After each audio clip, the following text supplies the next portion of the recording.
This.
الو عسلامة.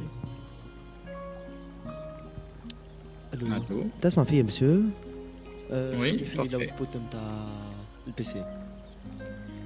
تسمع فيا مسيو؟ تيست. نسمع فيك. أنا مش نسمع فيك خم تيست. أني أي مثبت في الصوت ولا تيست.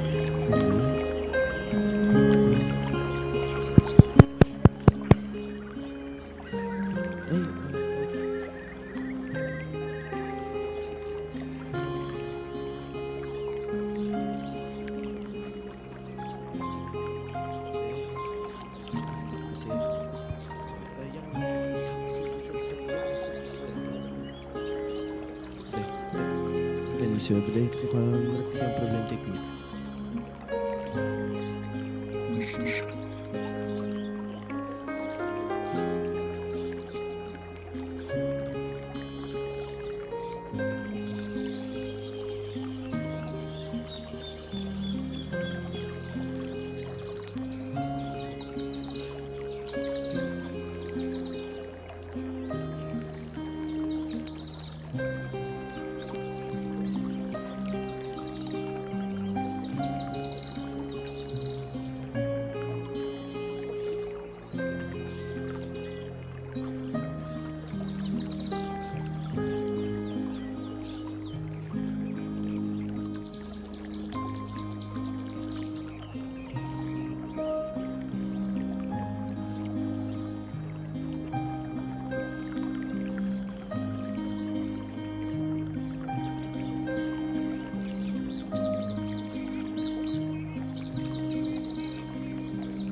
monitoring some technical issues because human is interesting. Sorry for monitoring some technical issues because human is so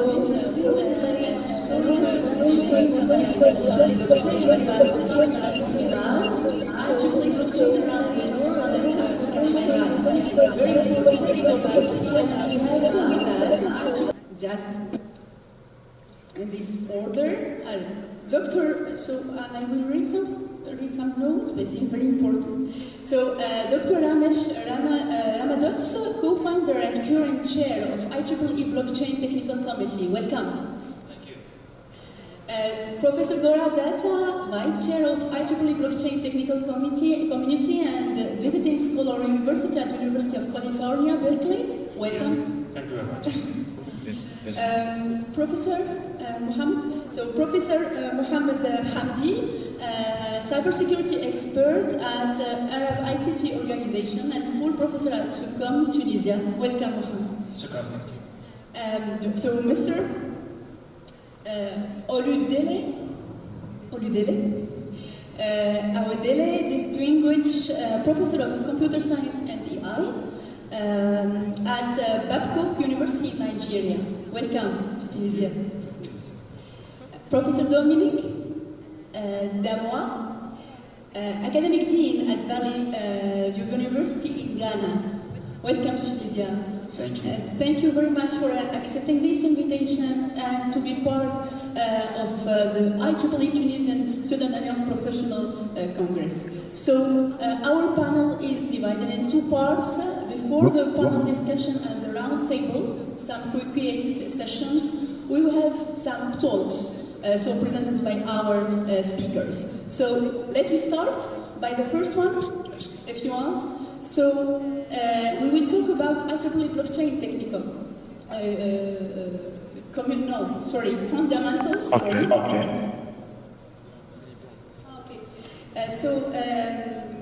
Let me start by fundamentals of blockchain technology. Mr. Ramesh, the floor is yours. Yeah, can we get the slides? Yes, of course.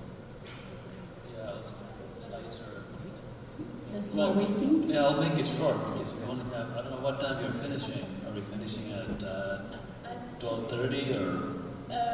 We can have for 10 minutes. Okay, so I'll make it like 10 minutes. Yeah. Maybe, well, if they can bring up the slides. My name is coming up. Okay. Ramesh, Mr. Ramesh. Is there a no clicker? Oh, is that right? That's going to be. Well, talk about the technical community while we're waiting for the slides. We can talk about the community itself and then. Perhaps after the So perhaps I will add an important information. So this panel will be also published or streamed in IEEE Region 8 Action for Industry channel. So we can, of course, view this panel in our channel in YouTube. So just after this panel. Yes? Okay, I'll watch time. So we can see some of my volunteer roles. I chair the IEEE Blockchain Technical Community. Actually, Gora will talk more about the community itself. I want to talk something about blockchain and what's happening globally in blockchain. A lot of times there's confusion about blockchain is Bitcoin and all that. So maybe I'll clarify some of those things. Introduction and use cases. So let's go to the next slide, please. That's the outline, but I don't think we have time to go through every one of them, but we'll go through some of those things. Next slide, please. So this slide shows how everything started with the launch of Bitcoin. How many of you heard of Bitcoin in this room? Okay, almost half of you, right? So it was launched back in 2009 by an American person called Satoshi Nakamoto. And basically, that's the starting point of this field called blockchain.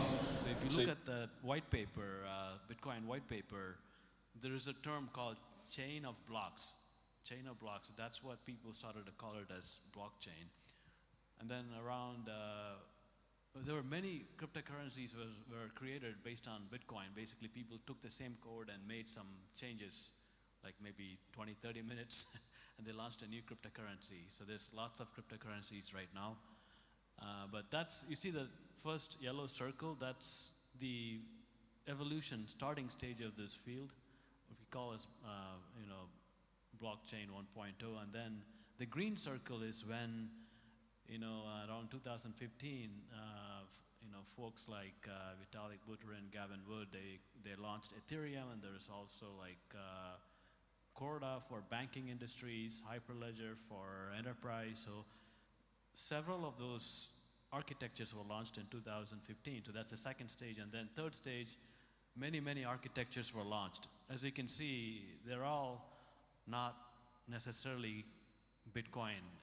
Many architectures used for different purposes. So let's go to the next slide. I'll quickly show some of the, well, this is just shows you like the chronological order. Many innovation happen in the space.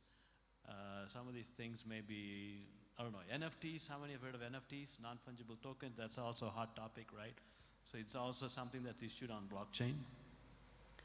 And then, yeah, you can go to that side. So the next slide shows you, since folks here are engineers, this slide shows you what is the connection between blockchain and a database and computer network, right? You can see blockchain is basically a database, distributed database on a distributed computer network. This may sound too technical, but in fact, Google Drive, we all use Google Sheet, spreadsheet on Google Drive. It's actually on a distributed computer network. Now, let's go to the next slide. So DLT is a generic term for what we are talking about, distributed ledger. So blockchain is a subset. That's what you see here. This is where a lot of confusion happens. Well, in addition to the Bitcoin I talked about, Bitcoin is not blockchain or DLT. It's the technology underlying Bitcoin, okay? But blockchain itself, I'll show you in a few slides what folks are doing with this technology. So you can see the relationship, right? You have DLT is a generic term, and then you have blockchain, and you have, DAG. Next slide, please. This just shows the architecture. Like, I won't spend too much time, but you can see it's all on distributed computer network. There's a ledger, there's a consensus protocol. So this is the consensus protocol is what makes the difference in the blockchain space. I think, next slide, please. Okay, before, until now it sounds technical. After this, I will switch to real use cases. So you can see here, there are different types of architectures in the blockchain space. I mean, these things have evolved. Since the launch of Bitcoin, there was only one architecture. But then in the last, decade plus years, there have been several architectures. There's permissionless, public permissionless type blockchain, public permission, private, all these things, right? The first two are what you hear about, this Bitcoin, Ethereum, and all that. The last private blockchain is used by government and enterprises. Okay, let me show you some of those use cases that have been built using these technologies or architectures. Let's go to the next slide, please. You probably have to skip all this, keep skipping, and next. I'll share the slides anyways. I prepared for 15 minutes, but it's 10 minutes, so skip that. You can keep going. I'll tell you where to stop. Keep going. Keep going. Next. Next one. Yeah, use cases. Yeah. So this shows the architecture layout of like a layered architecture where you have all these public chains like Ethereum, Cardano, Polkadot, all these things. You might have heard about some of these things, right? And people have developed all kinds of, when I say people, like, youngsters, students like yourself, like they go to hackathons, do coding over the weekend, they create some new protocol on top of, these blockchain. That's how a lot of the projects happened in this space. You can see a lot of those applications. And next slide. So if you really want to know what each one of those things mean, the things I have on that, like at the top and bottom. Go to the next slide, please. I actually wrote an article last year. I'm assuming most of your IEEE members, you can probably download this article. This whole issue was about blockchain, IEEE potentials. How many of you get IEEE potentials? Probably most of you, right? Students, you get this. You can go there, just QR code, and you can read this article, and I go through each one of those things. What is a stable coin and all this stuff? You can go through that. Next slide, please. This just shows you like cryptocurrencies. Is just one part of it. Public blockchains are built, based on this, and many applications. But the thing I want to point out is like there's still not a whole lot of applications running on public blockchains. It's primarily speculation and it's driving it. Next slide, please. Okay, this shows you how big companies are using blockchain, enterprises, right? This is nothing to do with cryptocurrency or Bitcoin. These are just using the architecture I talked about, like private blockchain, and typically there's no cryptocurrency in that. It's just a ledger, distributed ledger, shared by multiple companies. And you can see there's different applications: supply chain, capital markets, payments, agriculture, and so on. It's like, this is a little bit old, but gives you an idea. A lot of companies explored blockchain. Next slide, please. Next slide. Okay, maybe this shows you what the government is doing with blockchain technology. Have you heard of digital CBDCs, central bank digital currencies? How many in this room heard of CBDCs? So it turns out, see, Bitcoin was created as a currency that does not depend on any government, but now the government is using private blockchains to issue currencies. Most governments, central banks, they print paper money still, right? They send it everywhere, but what they're trying to do, you can see here, almost you can see all the colors, right? All these countries, including Tunisia. There's a pilot happening in Tunisia. Government is actually looking at issuing currency on a private blockchain. So they will stop printing paper. It's happening. It's a matter of time, probably in 5 to 10 years. All these countries will stop printing paper money, and they will just, it'll be digital. You'll have a wallet and you will get paid, and of course the government can collect taxes that way, and you can even freeze the account. And anyway, there are both sides to it. There's efficiency, there's also the other side of privacy. They will know every single transaction, where you went, what you're doing. So there's two sides to this. But anyway, this is, you can see how far blockchain has come from Bitcoin, and now it's like governments looking at issuing digital currencies, their native currency, right, on blockchain. Next slide. Well, this just shows you different initiatives by governments across the world. Europe is actually leading in terms of investment in the blockchain space. That's the last slide. You can go to the next slide. It just has my last slide, please. So LinkedIn and then the blockchain website. I'll stop here. Thank you. Thank you very much. Very instructive. Thank you very much, Mr. Ramesh. Exactly 10 minutes? +1. Bonus. Thank you very much. So what about now IEEE Blockchain Technical Community? So, all right. Floor is yours, Professor Gora.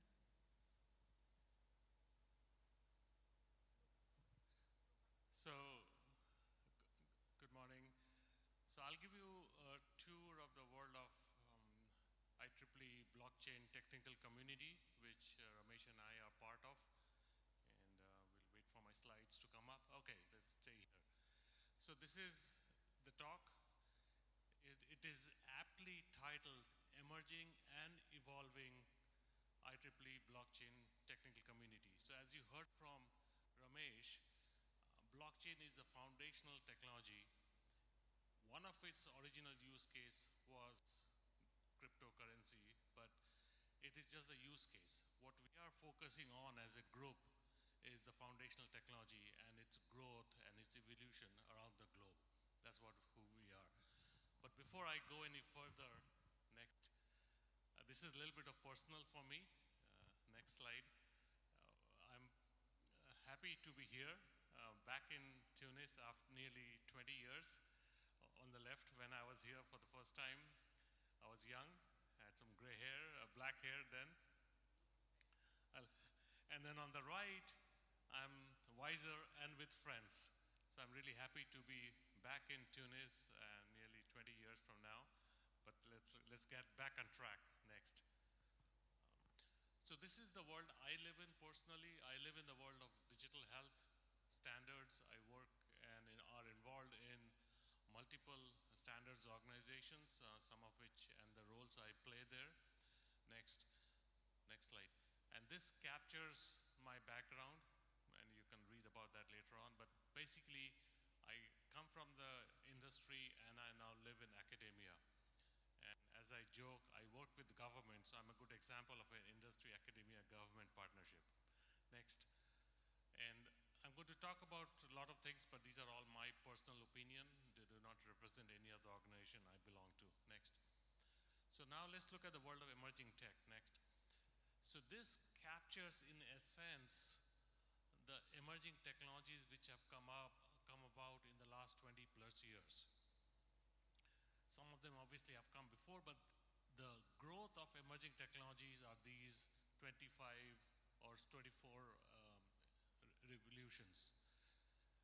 Blockchain, digital ledger technology is one of them. But one thing I want all of you to keep in mind, that blockchain or DLT doesn't live on its own silo. It interacts with many of the other emerging technologies. Next. So why is IEEE working on this, and how is IEEE looking at it? So we look at it in two different ways. We look at it as a horizontal area, which means it cuts across many of the verticals. And then on the vertical areas, in fact, the next slide is a good example of use cases where blockchain resides. Crypto being one, finance, but it's used in supply chain, it's used in healthcare, it's used in logistics, it's used in agriculture, it's used in elections, it's used in smart cities, so on and on. In fact, later this afternoon, you will have a very good presentation by my colleague from Romania on DLT and recurring transactions. I definitely invite you all to come back to this room in the evening. Next. Within IEEE, we have 39 societies, and all the ones which are in green who are playing a role in blockchain somehow. So as you can see, from a large number of societies within blockchain, they are working or involved in blockchain in some capacity or not. So this is just to give you a sense of the spread of use of blockchain within the IEEE world. Next. And Ramesh was talking about some of the articles, so I have collected many of the articles about blockchain just within IEEE. So you can take a look at this over the last many years. Next. And these are the two which I sort of highlight because it talks about the future of IoT, it talks about smart contracts. Again, a plug for my colleagues later in the evening about the talk on their smart contracts and related recurring transactions. Next. So this is our home, the IEEE Blockchain Technical Community. It's a simple URL, blockchain.ieee.org. And this is where you will find all about activities which are happening in the IEEE BCTC. This is how we call ourselves. In fact, yesterday, there's a big energy workshop took place at York University in UK. So always there's some activity going on which we are sponsoring as a group. Next. And this is the steering committee. Beside Ramesh and I, there are other leaders. We have different IEEE societies who are involved, and then there are different groups and communities. Next. So this just gives you some of the names. So if we are always looking for volunteers, if you are interested to serve, be part of it, let Ramesh and I know, and we'll be glad to get you involved. Next. So let's take a look at some of our activities. Next. We have been working diligently for the last many years, and we have over 60 local groups across the And IEEE defines a local group is a confluence or the juncture of IEEE members working with non-members. You just need 2 IEEE members and as many non-members to create a local group. A local group can be countrywide or it can be city specific, just depending on the number of talent, number of interested people you have. So you can create a local group in Tunisia, or you can create a local group in Hammamet, in Tunis. So it just depends on how you want to evolve this. Next. This is a great opportunity. If you're a young scientist, author, you're hesitant to publish, but you want to write. So we have something called technical briefs. So these are not peer reviewed, but they are editorial board reviewed papers. And we provide an opportunity, a platform to get your paper published. So take a look at the technical briefs, and these are 4 or 5 pages long. It has the rigor, but it doesn't go through a peer review process. But still, it is editorial board review. It's an excellent place to start writing. Next. And standards is something which we are very deeply passionate about in IEEE, and specific to blockchain, there are many standards as you will see out here. Next.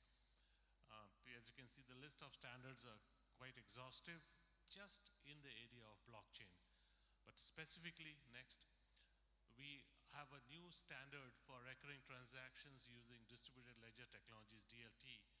This is a brand new standards group which has just started working early this year. If this is an area, please contact me. Next. And these are some of the details about the particular P3228 is the working group working on this particular standard, recurring transactions in DLT. Next. And that's it. So in closing, blockchain is part of emerging technologies. You saw a list of those emerging technologies. Next. And the key point I want to hit again, it doesn't live in silo. It is playing juxtapositions with the other technologies as well.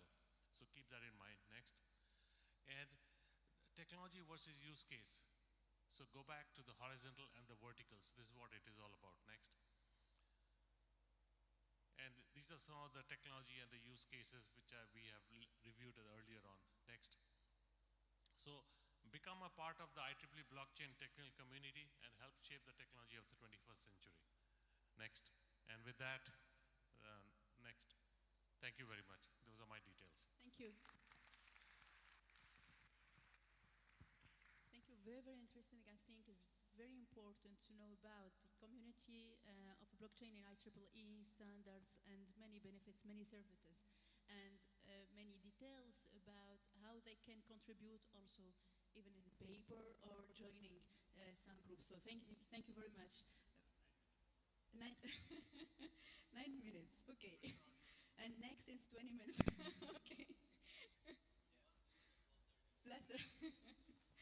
So, floor is for Professor Mohamed Hamdi. So, we will present the Arab blockchain-based forensics chain of custody platforms. So, this is specific, and we remember that we want to highlight Africa experience, and here we talk about Arab platform blockchain. Floor is yours. Thank you for the introduction. Assalamu alaikum and hello everybody. So this will be a specific use case for blockchain in the Arab region for the chain of custody. Next, please. So first, I will say a couple of words about the Arab cybersecurity strategy, since this use case falls under this initiative. Then I will introduce the architecture of this specific blockchain, and finally the implementation issues regarding this proof of concept. Next, please. Yeah. So the objective of the Arab cybersecurity strategy is to emphasize joint Arab efforts in order to protect, let's say, the Arab cyberspace. And it articulates around 3 pillars. First one is sharing threat information. Second is creating a domestic security marketplace. So instead of focusing only on the protection detection mechanisms, we are also trying to creating opportunities from the cybersecurity talents. Third is to setting a common cybersecurity body of knowledge, including, of course, blockchain. Next, please. These are the main challenges, so I will not focus on these. It's essentially regarding the second one here is how to protect the application, for example, development process. This can be implemented through, for example, unifying DevOps, DevSecOps, or SecDevOps pipelines, CI/CD pipelines, because we have a lot of startups, a lot of students like you who are creating their own initiatives, their own ideas, but we are not sure that these proof of concepts, these pilots have gone through the cybersecurity controls or through the cybersecurity risk management or risk assessment. Next, please.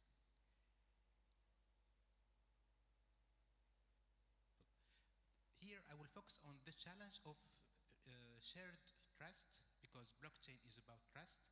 Our objectives through the blockchain I will present in this talk is to create a distributed trust platform regarding a specific problem, which is the chain of custody. Next, please. Next, can skip this one. These are the programs if you're interested to contribute to the cybersecurity strategy, because as I told you, it's open for contributions, and the objective is to focus on joint initiatives. So any initiative is eligible, but it will go through an assessment and then it can be adopted. Next, please. Here we come to the architecture of the Arab blockchain for cybersecurity or for chain of custody. Next. The chain of custody, in few words, it's a process through which we can manage digital evidence in general in forensics. So in forensic case, here it's not cybercrime, not only cybercrime, it's even for physical crimes or for traditional crimes, we have this concept called the chain of custody. And the chain of custody, the objective is to track the way we are managing or we are analyzing, collecting, for example, safeguarding, analyzing the digital evidence, and the purpose is to have like a transfer process regarding the evidence. The problem here is that, next please. Next please. The problem is that the within a regional scale, for example, these kinds of evidences are managed through here the Arab Interior Ministers Council. It's what we call Majlis Wuzara Dakhiliya al-Arab in Arabic. And we have different stakeholders, different governments, but even under the governments, we have different kinds of law enforcement authorities depending on the nature of the crime.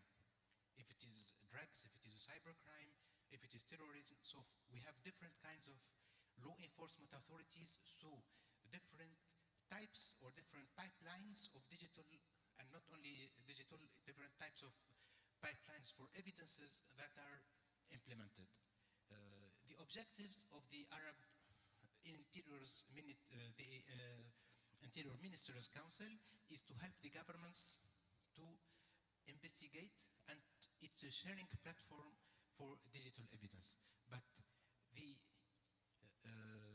negative side here is that granting access to the evidence is not a distributed process. They have a centralized platform, and this is a latent process, meaning that we have a sequential process that might take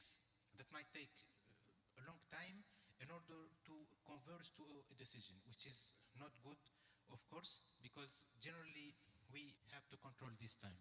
The second problem is that the evidence management is centralized. This constitutes a single point of failure, and we have poor anti-tampering guarantees regarding the digital evidence, meaning that we cannot state about the responsibility if the digital evidences are corrupted. Next, please.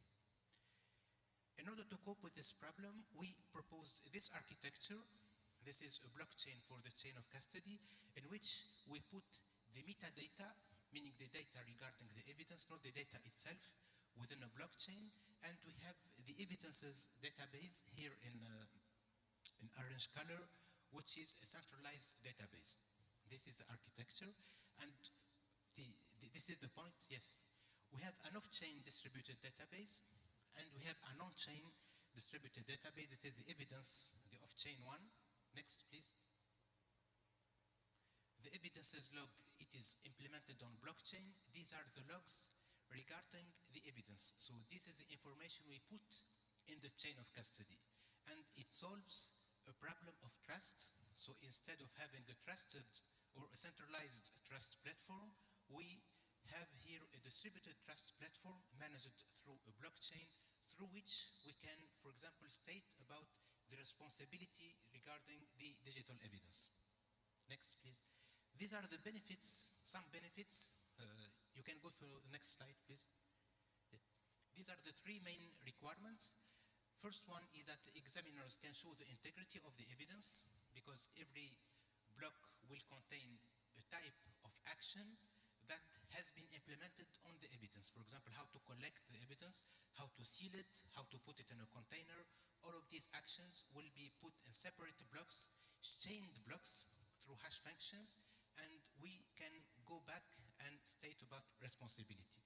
Second one is that if the evidence is corrupted, so we will have the chain of custody that will clearly identify the responsible individual. And third one, it's very important, is that privacy is also preserved because we use homomorphic encryption, as we will see in the foregoing slides. Yeah. So regarding the implementation, this is the data structure we used in order to implement this blockchain. You can go to the next slide, please. And these are examples for the smart contracts. So we have the creator, the owner, we have how to transfer the proof, how to seal it. These are the different actions we can implement on a digital evidence or on the traditional evidence. They are implemented through smart contracts on an Ethereum virtual machine. Yeah. Next slide, please. Yeah.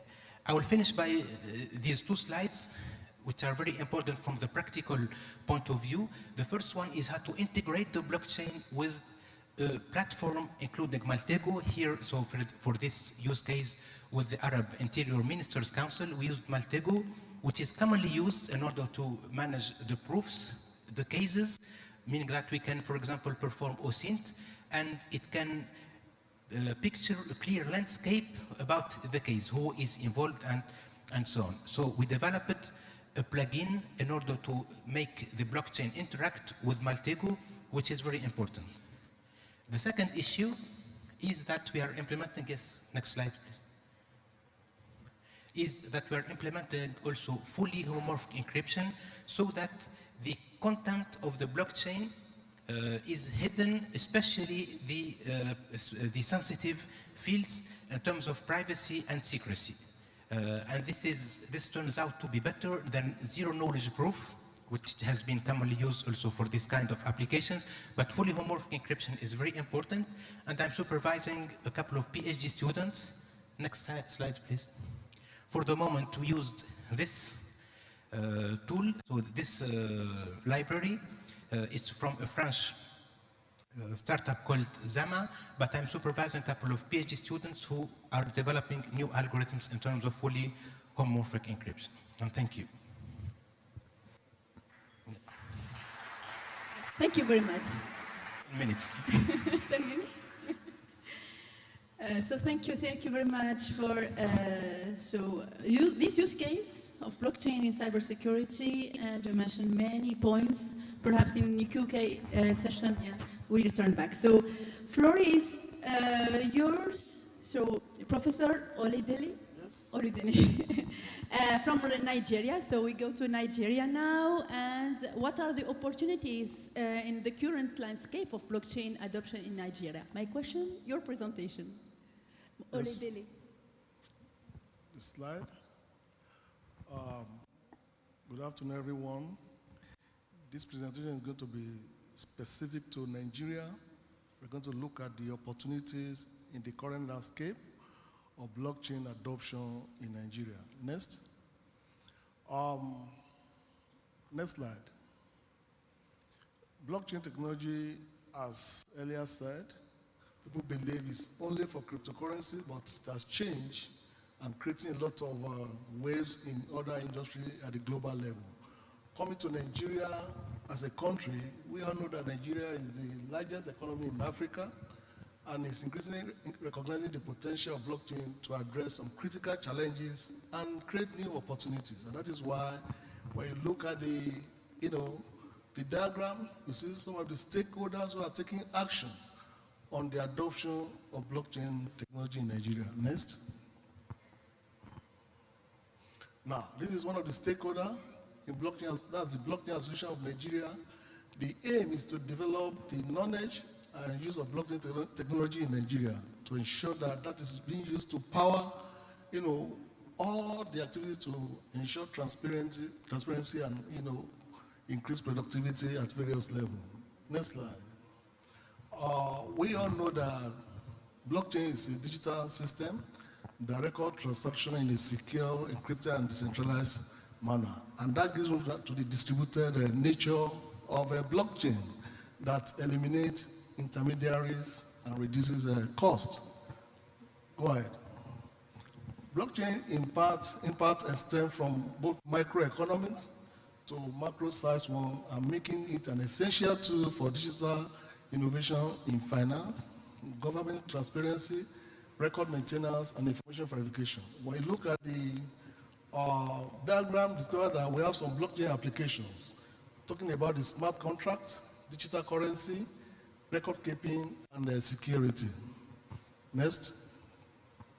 Now, let's start the bottlenecks, that's been recorded from a survey talking about regulatory uncertainty, lack of trust among users, ability to bring network together, and the likes. You discover that the World Economic Forum forecasts that by 2027, 10% of the global GDP will likely be stored on distributed ledger technology. And the global blockchain technology market will follow at $5.92 billion. As of 2022, it is believed that between 2022 and 2030, it will increase by 85.9%. Next slide. Now, let's look at some of the reports of progress. When you look at the report drafted by the Enhanced Financial Innovation and Access, it offers an optimistic outlook on the potential of blockchain adoption in Nigeria. And now look at the report that states that by 2030, blockchain industry will increase Nigeria GDP by $29 billion. And the report identified just 4 key areas. The first one is enabling identity management, payment, access to finance, and land titling and registration. Next slide. Now, the progress continues. There are regulatory bodies like NIDA, that's the Nigerian National Information Technology Development Agency of Nigeria, also came up with a draft of national blockchain adoption technology in 2023 with the aim of harnessing the power of blockchain technology for economic growth, improved governance, and overall digital transformation. And this is the diagram. The vision here is to use blockchain as a technology for the transition into digital economy. Now we have Ministry of Digital Economy in Nigeria, and blockchain is one of the major tools that is being used to drive that ministry to achieve its purpose. And the mission also is to drive adoption of blockchain technology in public administration, leading to improved efficiency, transparency, and accountability in governance, and to open job creation opportunity in the transformation agenda of the digital economy. And the main aim in this case is to increase ICT contribution to GDP. Next slide. Now, in the area of financial inclusion, we have 6 geopolitical zones in Nigeria. You can see the number of percentage of adults financially excluded. And it is believed that blockchain-based financial system can provide secure and accessible banking solution, enabling individuals without traditional banking access to participate in the formal economy. That is part of the reason why blockchain is being, adopted in Nigeria. And the former CBN governor, proposed that by 2023 we are going to have about 95% of, people included being able to participate in the formal banking system in Nigeria. Next slide. In addition, we have another, regulatory body as Institute. In this, it is a company that focuses on integrated digital payment. And the aim of this company is to ensure that, by incorporating all the several banks and fintech players to create a permission blockchain ecosystem that solves many problems associated with the transferring of money. And that is the major issue. People have a lot of fears about electronic transfer, but this company has come up with a kind of platform using blockchain to ensure that all the banking transactions are secure. Next slide. Now, when you look at the supply chain, please don't worry, go next slide. You need to come back a little. Okay. Next slide.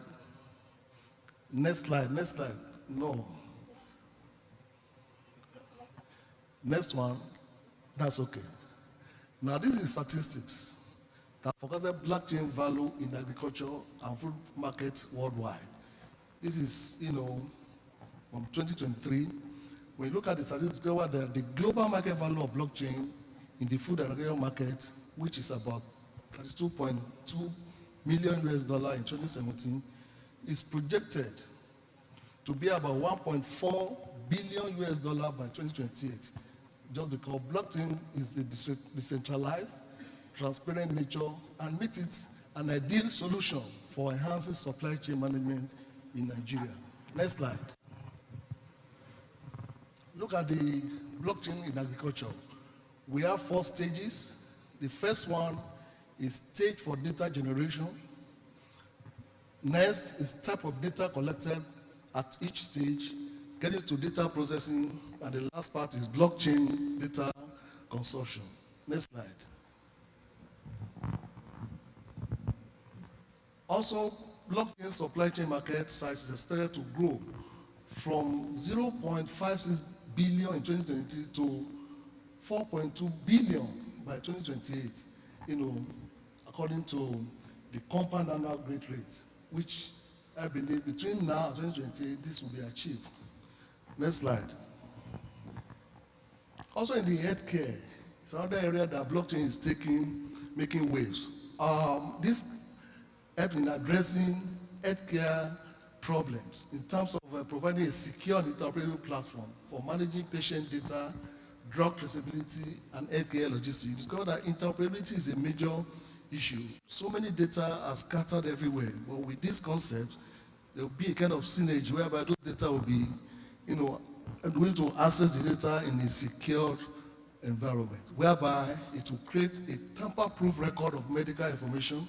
Patients can have more control over their health data, and healthcare provider can deliver more accurate and timely services. Next slide. Now, this is another area that is very important because we discovered that data is a major issue. And to get a secure and, clean data, blockchain is playing a lot of role. Blockchain, in this case, is a method of recording information that makes it possible or difficult for system to be changed, hacked, or manipulated. Also, blockchain, being a distributed ledger, applies, in this area. We have 6, 7 major areas as a property of distributed ledger technology. We have the programmable aspect that ensure that the blockchain is programmable in a smart contract. Also secure, whereby all the records are individually encrypted, anonymous. The identity of the participant are not known. More importantly, unanimous. All network participants agree to the validity of each of the records. The timestamp have to do with the time record when the action is taking place. Next slide. Next slide, please. A lot have been said about AI. Next slide. Next slide. Also in election, this is another area where we have an issue in Nigeria, issues like fraud, corruption, and violence during the election. blockchain technology can also bring much needed transformation in this regard. Next slide. Blockchain technology with its decentralized, transparent, immutable, and encrypted quality could potentially help minimize election tampering, problem. Next slide.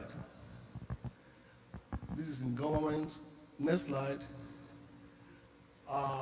Also, the one good thing about blockchain adoption in Nigeria is that computer science is being unbundled in such a way that those components of blockchain have been introduced into those programs, whereby we can grow the interest of startup, build experts that will be able to develop and manage some of these applications. Next slide.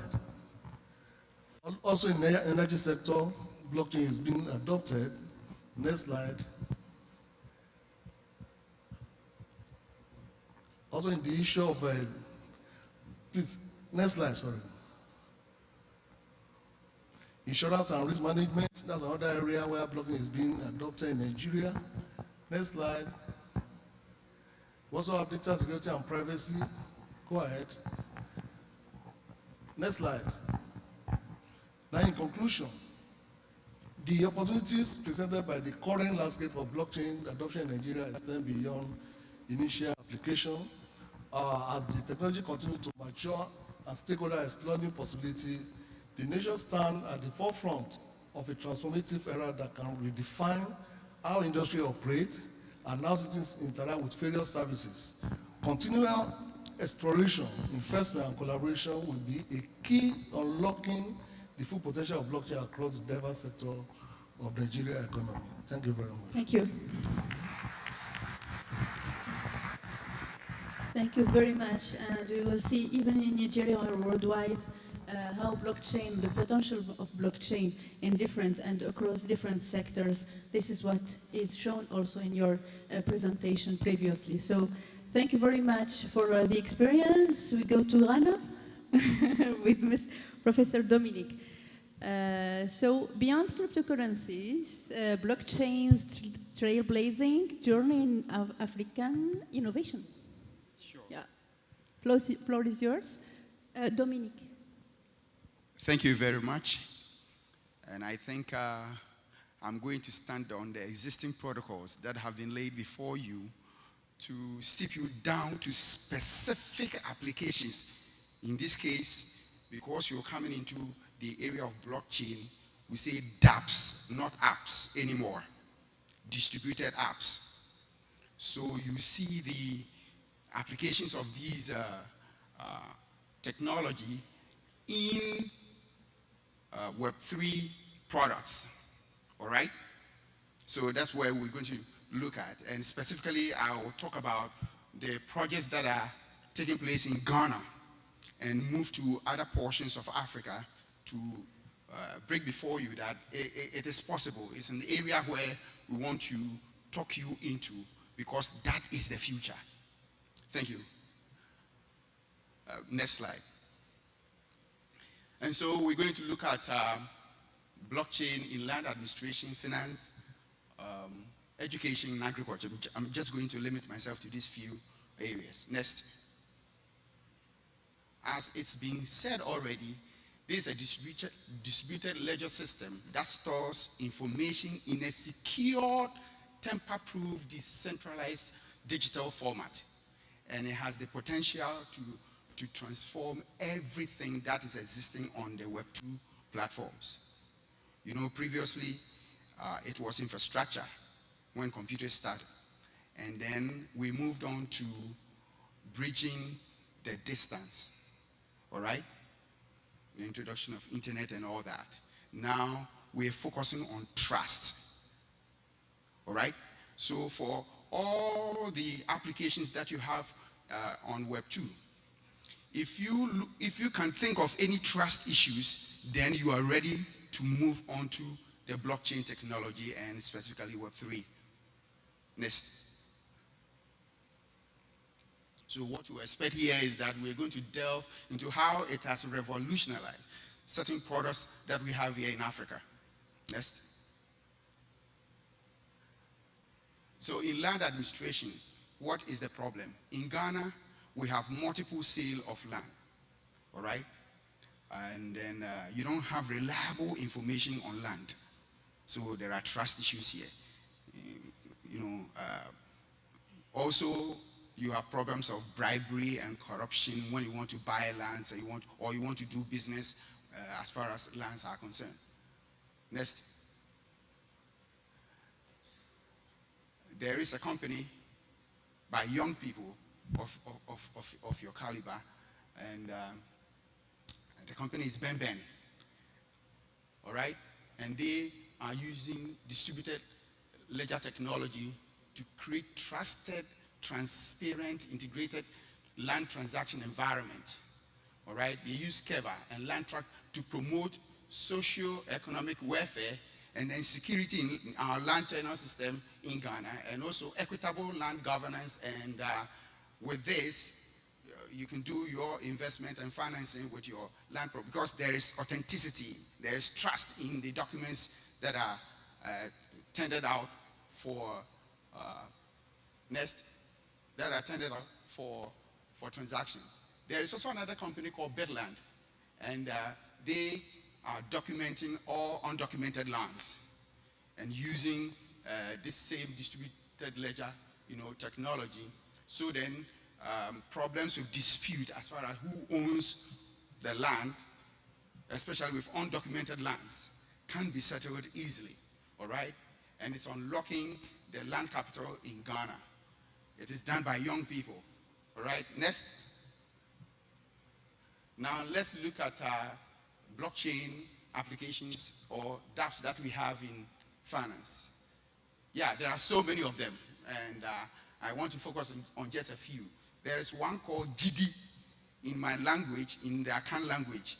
We say GD. When we say GD, it means believe, all right, because there are trust issues here. You say believe, GD, and it is used for crowdfunding, all right? So when campaigners raise an issue and people will have to contribute, want to actually establish that there is trust and that the money will, or the funds that are raised will go to serve the specific purpose for which it has been given. And so for both profit and non-profit, missions, individuals are equipped with the ability to donate to the specific purpose or people, and it is done by GD. Next.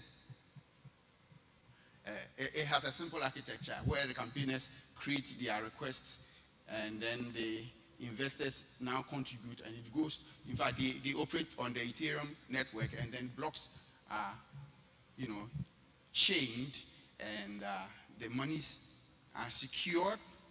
There is no central authority yet to control the money or something like that, and it goes specifically to those who are supposed to receive them. Next. Now we have Greybox. It's also for empowerment, right? BTC Ghana and Live Wallet. All they do is they provide a trusted environment for digital payments and for remittances, locally and also internationally, all right? And they're able to convert the money in Bitcoins to the currency fiat of that particular country, all right? And then to your mobile wallet.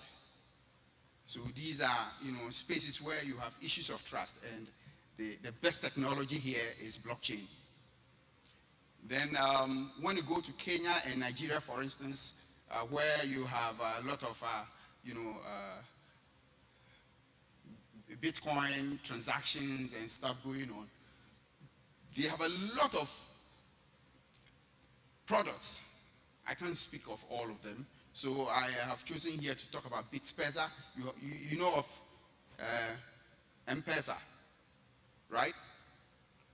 Okay, search that M-Pesa in Kenya. It is one of the methods for payment where you convert your talk time to money, and it is done by Vodafone and those carriers. And we have BitPesa here also, where you can do money transfer locally and internationally, And then we have Accrue and Yellow Card, also from Nigeria, and they also leverage on cryptocurrency to transfer funds across borders and also globally. So these are all areas where you can also venture and get some venture capital to help you to come in massively. Next. Now we have blockchain education, and in this case I will talk about the case of Ethiopia. Ethiopia is leveraging on Cardano, which is also another blockchain technology to provide identity management for both students and teachers. So it has revolutionized the whole educational landscape in such a way that, you know, number one, as far as your certificates are concerned, can we have trust issues with that? Yes, people can post anywhere with certificates that they have achieved some of these things. And so because we have trust issues, blockchain is the best way to solve this problem. And so Cardano using Atala Prism is revolutionizing the educational landscape in Ethiopia by doing what we call digital verification of certificates and also grades. And this ensures that we can secure the connection between certificate holders and employers and the rest. All right? Next.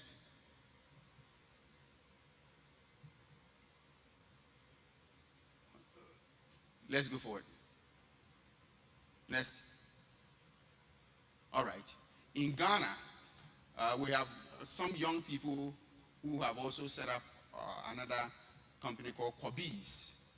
And in this case, they use this blockchain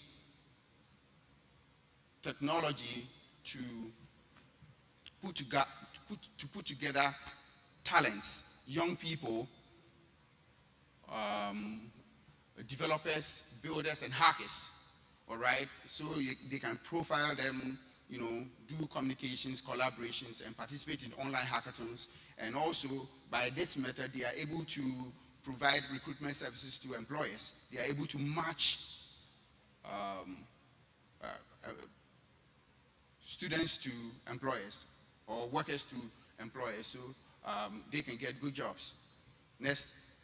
So they do education, online, profiling and all that, and then they're able to match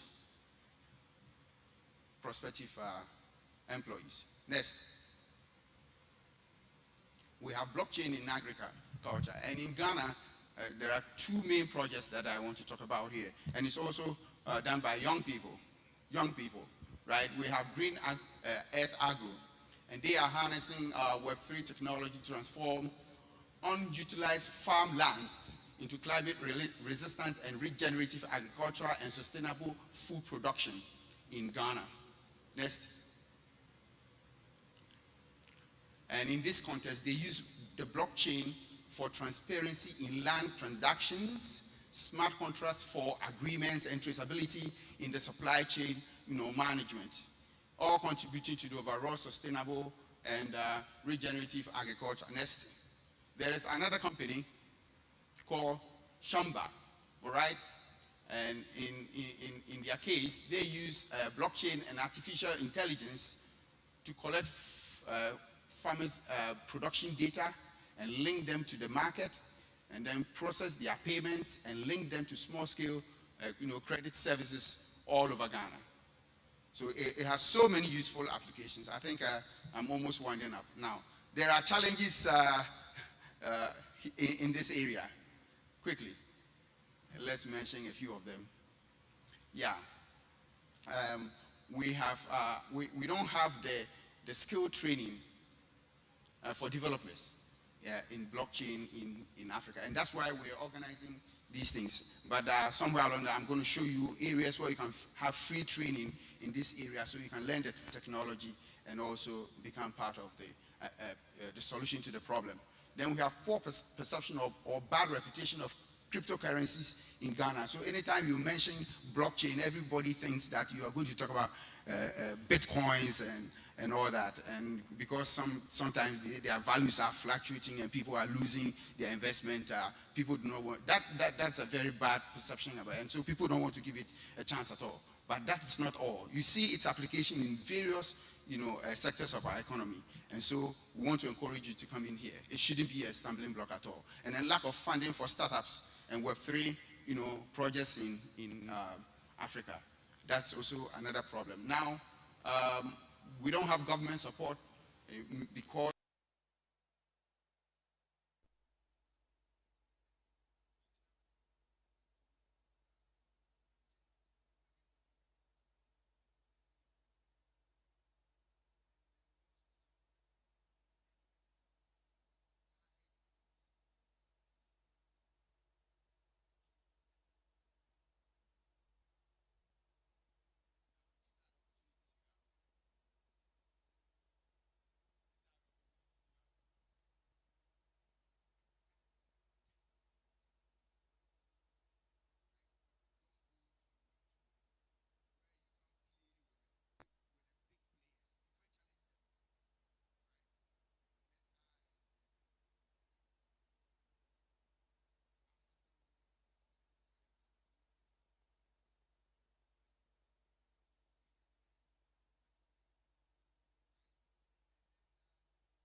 startups. And there are free training and boot camps available for Web3 developers and builders. You can search on Dev Connect, all right, and attend their conferences. They provide some of these free services. Okay, and then you have IEEE and the Blockchain Game Alliance. They will all provide you free services for product design, management, and skills training, so you can become developers. Thank you very much. Thank you very much. Many things to talk about. Many experiences and many use cases. And talk about agriculture also. Education, so many applications. So last but not least, we have with us Monsieur Tarek Kammoun. Hello, bonjour Nihel. Asema. Monsieur Tarek Kammoun, qui est le CEO, so the General Director of K2LIS. Yeah, with you. Hello everyone. Hello. So, Monsieur Tarek, welcome with us to this panel. So the last presentation we will talk about another applications, but now it's about marine traceability and academic integrity. So using blockchain. Floor is yours, Tarek. Thank you. Do you see my presentation? Yes. Okay. So hi everyone again. It's a great privilege. Thank you, Nihel, for the invite, and it's an honor for me to be invited as a speaker for this edition of the IEEE. Thanks to two professors that were just before me, Professor Dominic and Professor Oludele, because they introduced well the use cases that I will describe. So in my presentation, it's the title is Blockchain in Action in Africa. I will just start with a short introduction about K2LIS, our company, and then I will zoom on the two main use cases we are working on, and they are concrete examples of blockchain use cases in Tunisia and beyond. So K2LIS, quickly, just a few words. I know that we have just a bit time. We are a consulting and software development company specializing in blockchain and Web3 technologies, mainly based in Tunis, and we have now more than 5 years of existence, and so more than 5 years of experience in this technological field, and we are labelized by the Tunisian government for our seriousness. What we do basically is to try to offer the best end-to-end support to our clients. It can be the companies, private companies, public companies, or schools, to do acculturations, training sessions, and then we do a consulting part, consulting activities, market observatories, ideation, scopings, and then we are able to go until the end to implement the ideas that we have generated with our clients, and we have think about them and we have designed them. We are now able until the end to build them and to make it concrete projects usable. So last words about K2LIS. We have an internal blockchain lab. We know that in this technological field, it's really important to be up to date. Everything is going very fast, new blockchains, new protocols, new consensus algorithms, and it's important to be up to date, to have a continuous market screening activity, and to have a knowledge management activity. And that's what we have, and that's how today, and we hope it will stay like that, we have an international experience, even if you are a mainly Tunisian-based company, an international experience across all our activities. It can be trainings or consulting or design and software developments activities. We are doing them mainly with French-speaking, let's say, countries in Africa or in Europe, but not only. We are starting having non-French-speaking companies. So let's enter directly into our main first concrete example. It's about education. So blockchain in education. It has been introduced previously by the professor. And our use case is about the diploma authentication system. So the idea is to bring a digital platform dedicated to higher education establishments to digitize and automate the diploma issuance workflow with the highest level of security. So the end use case is to provide the graduate with a unique QR code and a URL link. This is how the student will be able to prove the authenticity of his diploma. So for this use case, we are leveraging blockchain technology, of course, because it will bring us reliability, trust, and durability. Reliability because the storage on the blockchain makes it impossible to falsify the student's certificates. Trust because we'll manage school identities. They are managed by the blockchain. It's the certification authority. And the diploma are issuing with transactions that are time-stamped and tamper-proofed. And for durability, since until the blockchain will be live and existing, this proof of authenticity of their student certificate will be there for life. And we hope that the actual blockchain, like we see with Ethereum and even Bitcoin, they are now here like for at least many, many, many years in front of us. So we have two use cases we have implemented. We have schools that are still printing their diploma and they are scanning them as PDF files. We give the ability to add these PDF files with the diploma metadata and to generate the QR code that will be shared by the student. Otherwise, we have a more, let's say, a digital way to issue digital diplomas. So no more PDF files to be integrated in the blockchain. We are generating digital diploma with, let's say, a custom template to be configured with with these different schools. And it's the same process. We are generating a QR code that will be then shared by the student to any other third party. So this is just some screenshot to make it more concrete. When you scan a QR code, you arrive on this user interface of the web application to check the authenticity of the diploma. You even have the transaction hash to say that it's confirmed by the transaction hash, and you have the information that the diploma is valid, and you have the PDF file and all the metadata. The second way is the digital diploma. So this is an example of a digital diploma generated by our platform.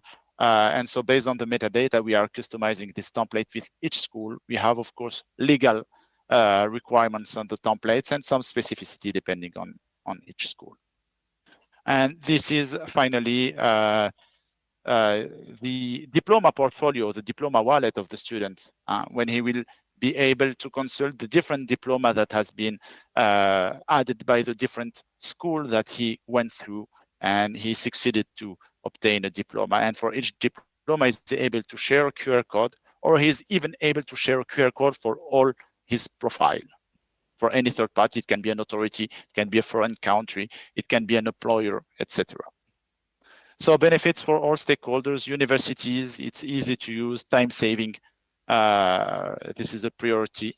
For students, better employability, mobility also when students are going from one school in one country to another school in another country. We are working now on a pilot phase with the Alexo, which belongs to the Arab League, to do a pilot between Tunisian University, Algerian University, and Egyptian University to illustrate this, how the solution is helping the mobility of students in the Arab world. But maybe in the future, in the near future, it will be in Africa. And for employer and third party, it's also easy to use, and it's increasing the trust in the recruitment process, or even in the visa process, for example, for any other authority. Last use case is about agriculture. It's fishing traceability. We are now in a pilot phase, actually, in Tunisia for this use case with a local company in Tunisia, which is our IT partner too. We are both collaborating on it. And the idea is they are working with the port of, one of port located in the north of Tunisia. And the idea is that the fisher will be able to start a fishing session thanks to an application. And during all his fishing session, he will add fishing catches to this session. And he will enter some manual information, but the idea is to have the more automatic record of information with many IoT sensors. It can be smart bin, smart box for GPS, temperatures, RFID tags, etc., etc. And the idea is to collect together the maximum of information during the fishing session of the fisherman. So when he will go back to the port, he will be obliged to generate a disembarkation request. This disembarkation request, then it will be a QR code that will be then exploited, used by the other actors of the value chain. The first actor that we have integrated in the pilot phase is the doctor, the veterinarian. He will be able to consult the list of fishing catches to approve or reject them, because maybe he will identify a bad temperature or that the fish are not well appearing. He's the doctor, and he will generate the different administrative and legal reports to give the opportunity to the fisher to disembark. And then we will be able to go until, we will extend the value chain. We want to go until the marketplace for buyer and sellers. And so the end client will have the whole traceability. And this is an example of when you are scanning the QR code, you have all the metadata regarding the fishing session. Benefits of blockchain, it's the provenance for the end consumers, but it's also about an audit for the different regulations that are audit and compliance for the different regulations that are following the fishing. Is it a fish that you are allowed to catch? Did you catch the right quantity because you are limited, etc., etc. Thank you very much, and I hope I have illustrated two concrete use cases. 10 minutes or more? It depends. I think less. I think less, yes, thank you. You're welcome. Thank you very much. So, sorry for the delay, but I think it's important, at least a discussion about 10 minutes, 5 or 10 minutes. So I will ask our panelists two questions, but you have also the audience this opportunity to ask just after, if you have one question or two to our speakers. So I have two questions. So the first one is technical, and the second one in generally for students. I thank you first for all the contributions to this panel and for all sharing experience, ever in IEEE blockchain standards, community, etc., and even all the experience in different countries and in different organizations. But I think one point it's for I think it's the cause is my background. I don't know. But what about standards in blockchain security in itself? Because as you know, blockchain. Professor Mohamed Hamdi mentioned that the blockchain that can be used for cybersecurity as a use case, but also using personal data, homomorphic encryption, for example, or privacy enhanced technology, etc., that could contribute to, of course, protect personal data. Even if we use, for example, IoT or something like that, all the data, big data that can be used in blockchain could be protected. But I think it's more than this in blockchain, and this is the issue in blockchain in general. When we have some, for example, a case like Equifax or DAO, etc. attacks, when we have smart contracts, I think we should think about secure by design and security inside smart contracts. When you use, for example, blockchain, there are some cyber attacks in blockchain, like cryptocurrency, for example, cryptojacking, and for consumption, like proof of work, etc., etc. So my question is, in AI, for example, Gartner, in intelligence and artificial, Gartner proposed a TRISM. I don't know if you have an idea about this model. This is a very recent model. TRISM is about trust, risk and security management in AI itself, because AI is already as a use or as a technology could be attacked itself. So my question is about security in blockchain. Is there standards or projects for standardization of security, blockchain security to be safe? This is my first question. We don't have them directly on the topic of blockchain and cybersecurity, so we welcome you to create a new working group. We will help you.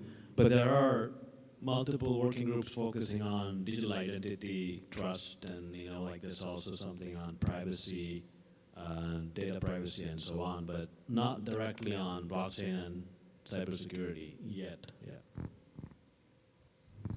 So in fact, I'm going to.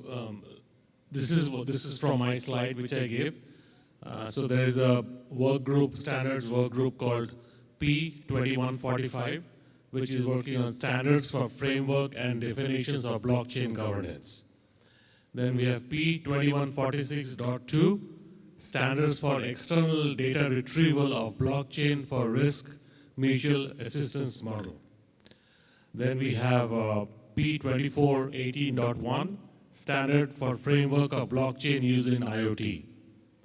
And then finally, standards for the framework of DLT use case in agriculture. So there are many such standards. Some are specifically looking into the risk management, looking into the governance. And as Ramesh said, we welcome more involvement in these specific cases. Yeah. Thank you. So thank you. The next question is about we are in face of students. So how can students, according to you, in general, can be involved in blockchain community? So this is over. I'll keep it short. So we have, like Gora shared, we have many blockchain groups. We have one in Tunisia. I think, Nihil, you're the lead. So if you're interested in the topic of blockchain, please talk to her. Of course, if you talk to us, we will connect you with her anyways. So she's the local person. And of course, there are folks from Ghana, Nigeria. They're all leading different groups. Yeah, please. By the way, you can talk about the event we are doing next year. So there are multiple avenues, and we encourage students to participate. Number one, I spoke about, you can write an article in Tech Brief. Number two, you can get involved in any of the standards group. It's a great way to participate and learn about the standards making process. You can do that. Number three, you can get involved in many of the conferences and events we are organizing next year. For example, to give you a list, we have a conference coming up in Ghana, Nigeria. We have one coming up in Romania, one coming up in Switzerland, one coming up in US, one in Canada, one in India, one in China. So as you can see, there are multiple of these conferences and events coming up, and we are always looking for student participation, students' assistance. Similarly, the way the YP has done this year, and for the last 11 years, we are looking at. So there are multiple opportunities and avenues. Another, to add to what has been said, like in Nigeria, we're also trying to ensure that the blockchain technology is part of the curriculum for students, so that from the school we can have good knowledge and also connect from what other speakers have said. Thank you very much. And also, we are starting next year a very targeted, what I call blockchain 101 educational program. So if you're brand new, you know nothing, but you want to get involved.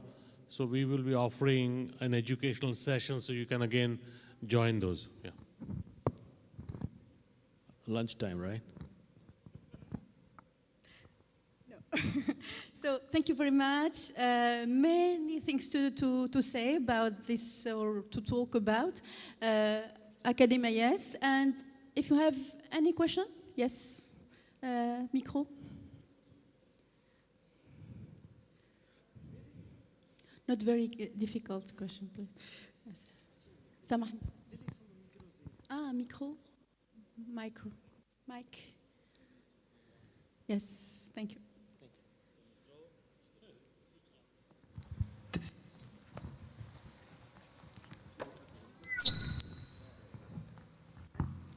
Mr. Tarek also is with us, if you have any question. Yes.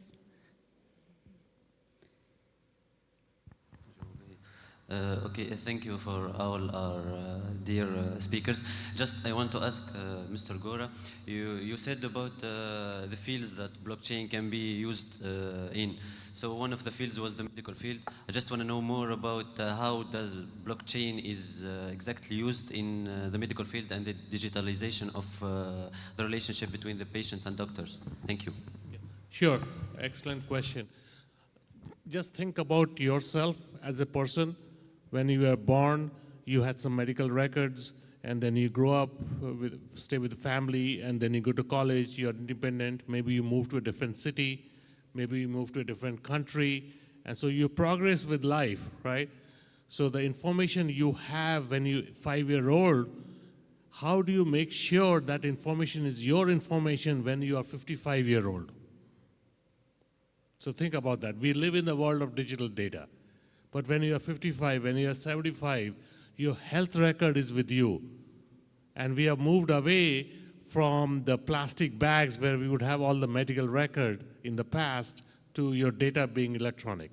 But how do you make sure that's your data and not somebody else's data? Number one. That's where blockchain comes into play, to tying it up across your journey. The next point, the way science is evolving, technology is evolving, your data, your information, what disease you have, your great-grandchildren need to know your health record. How do they make sure 200-year-old data is the data of their forefathers? Again, blockchain comes to play. It's like this, there are many such examples. Thank you. There's one more.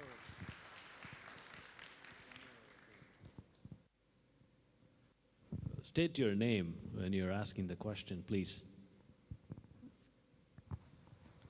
Hello, my name is Sofian Salemi. I'm a computer science engineering student in Nice, first year, so I don't know a lot about blockchain yet. We study it actually in second year, I think. So my question is, for central bank digital currency, so the aspect of blockchain is that it's decentralized.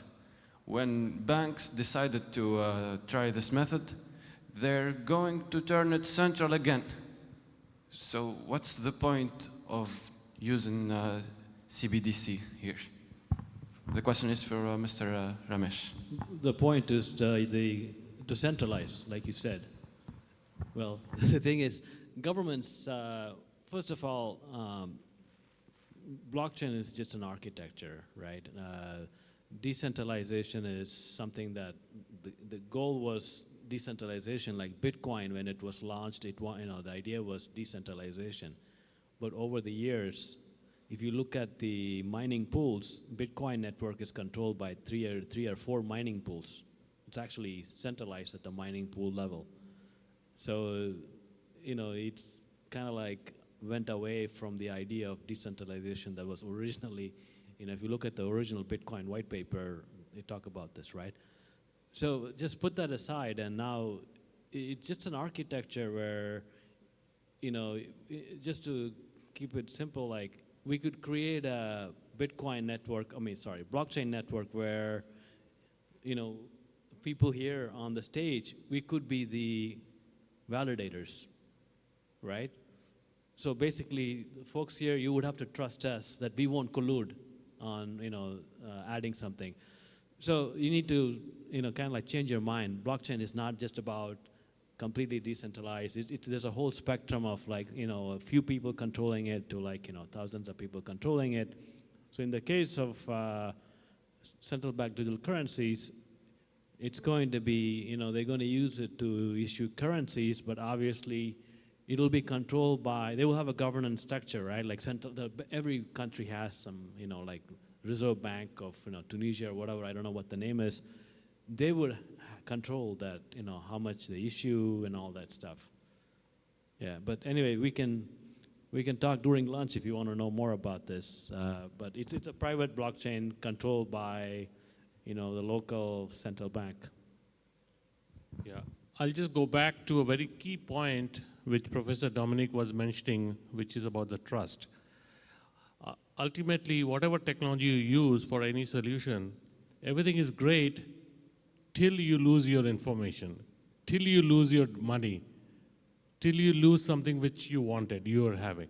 Then you want somebody to be responsible, somebody to take action.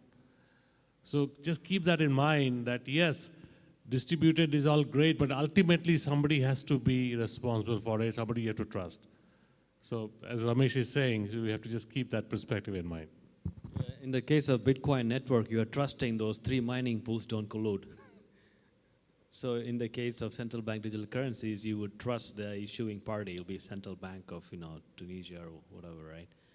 So yeah, anyway, we'll start. We can talk during lunch.